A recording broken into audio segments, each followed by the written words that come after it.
মন্দিৰেৰে ভৰা এখন গাঁও। গাঁওখনৰ যিফালে যায় সেইফালে আপুনি দেখিব কেৱল মন্দিৰ।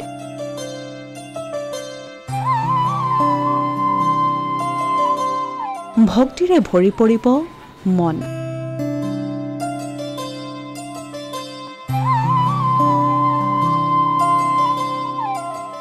ভাৰতত এনে এখন গাঁও আছে যিখন গাঁও ভৰি আছে মন্দিৰেৰে।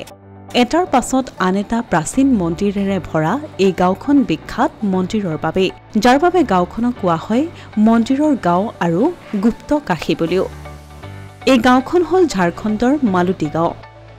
গাঁওখনত আছে 108টা মন্দিৰ। পিছে এই গাঁওখনত অধিক সংখ্যক মন্দিৰ থকাৰ পাছতো আছে এক কাহিনী।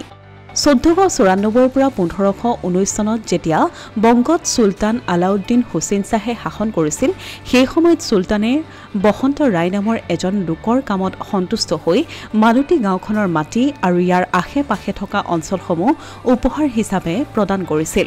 মাটিৰ মালিক হোৱাৰ পাছত বসন্ত ৰায় ৰাজাৰ বাজ বসন্ত হিচাপেও পৰিচিত হয়। তেওঁৰ বংশধৰ ৰাজা ৰাখাত চন্দ্ৰ ৰায়ে ধৰ্মীয় কাম কাজ, ৰীতি নীতি আৰু অনুষ্ঠানত সময় উচৰ্গা কৰিছিল। 1720 খ্ৰীষ্টাব্দত তেওঁ মালুতিত প্ৰথম মন্দিৰ নিৰ্মাণ কৰিছিল আৰু পাছত তেওঁৰ পৰিয়ালৰ আন সদস্যসকলেও মন্দিৰ নিৰ্মাণৰ সন্দৰ্ভত ইজনে সিজনৰ লগত প্ৰতিযোগিতা আৰম্ভ কৰিছিল। ইয়াৰ ফলতেই এই গাঁওখন মন্দিৰৰ গাঁও হিচাপে পৰিচিত হৈ পৰিল।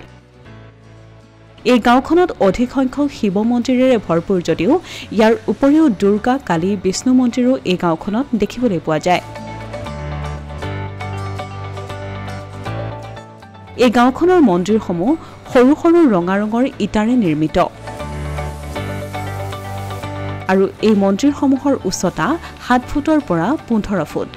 মন্দিৰৰ দেৱালসমূহত মহাভাৰত আৰু ৰামায়ণৰ কাহিনীৰ চিত্ৰসমূহ সুন্দৰকৈ অংকন কৰা আছে। অৱশ্যে এই গাঁওখনত পূৰ্বতে 108টা মন্দিৰ দেখিবলৈ পোৱা গৈছিল যদিও বৰ্তমান সংৰক্ষণৰ অভাৱত 72টাহে দেখিবলৈ পোৱা যায়।